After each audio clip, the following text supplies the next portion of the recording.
Hello and welcome to day one of the Inner Child Healing Workshop.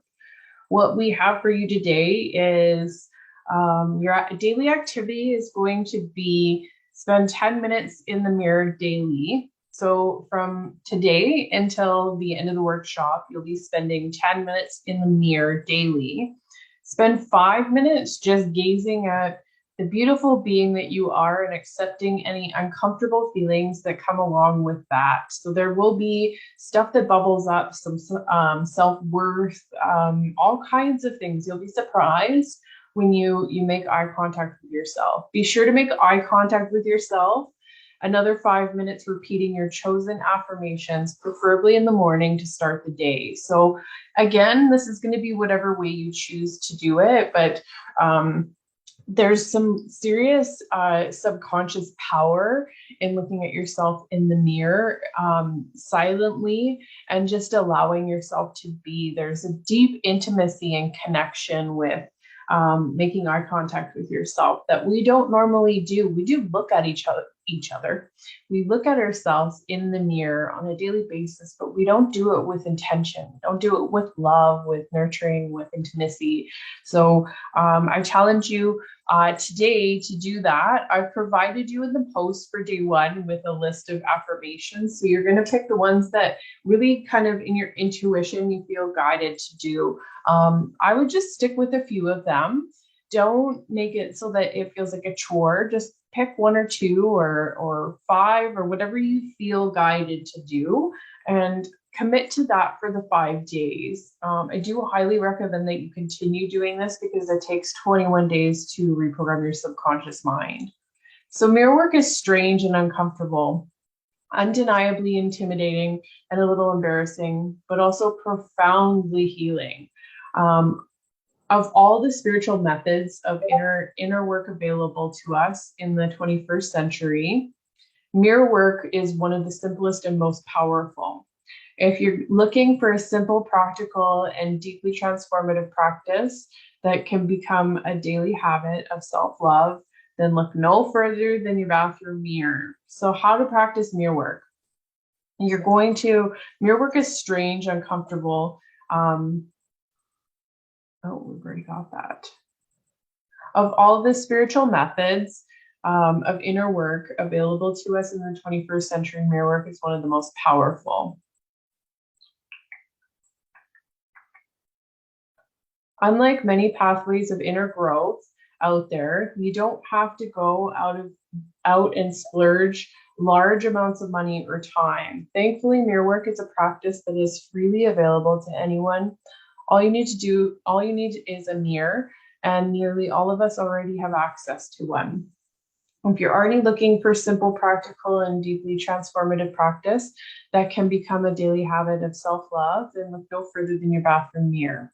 Mirror work was a method originally developed by inspired teacher Louise Hay as a way of getting in touch with your inner self. The primary purpose of mirror work is to develop self-love, self-care, and a more meaningful relationship with others. Why is it normal to feel uneasy in front of the mirror? If you're like most people, you'll feel uncomfortable. You may feel awkward, unsettled, embarrassed, or emotional.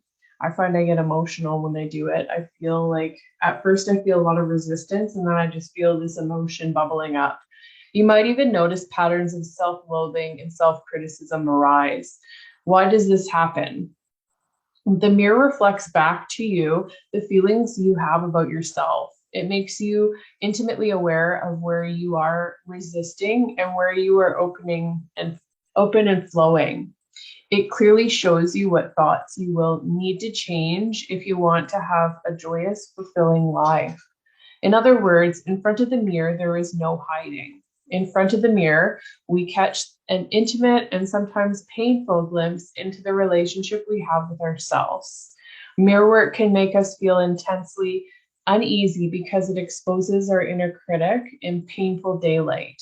Another reason why mirror work can make us feel uncomfortable is that it exposes the vulnerable and neglected parts of our inner selves. And that one's so serious.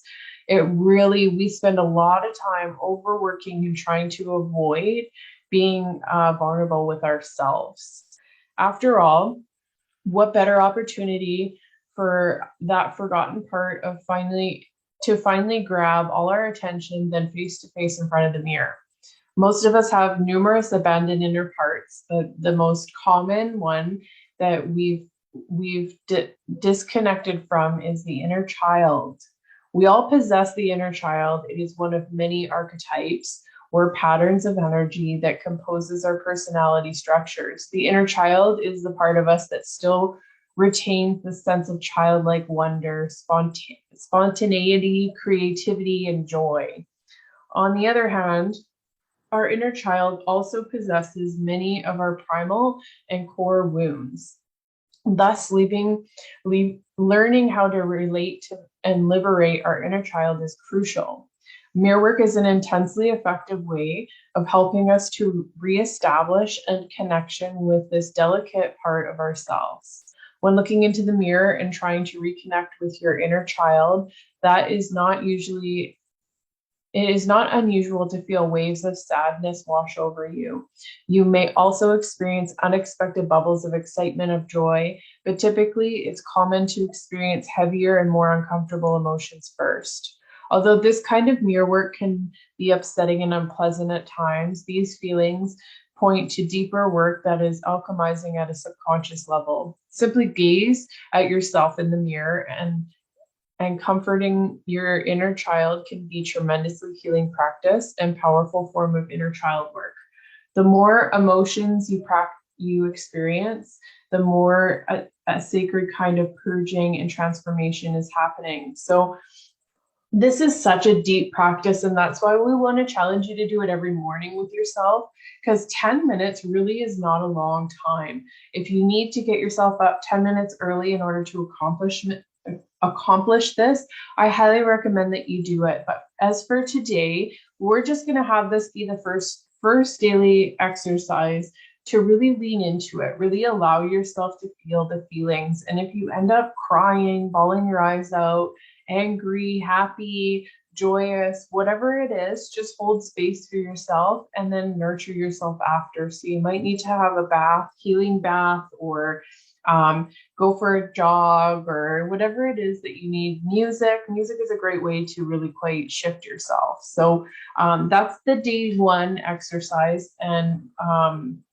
activity. And tonight you will see the accountability post. So we will have two going on in this group. One is to show that so we also suggest that you take these affirmations, because there will be a post where you can choose your affirmations. You don't have to do the ones that I suggested, but I compiled a big list of them. So choose some of them, and we recommend that not only do you say them to yourself in the mirror, that you do for these 5 days writing. So there'll be an accountability post to show your 10 times affirmations. So write them out 10 times. So don't pick 30 of them and then feel overwhelmed. Just pick 5 or something and commit to yourself.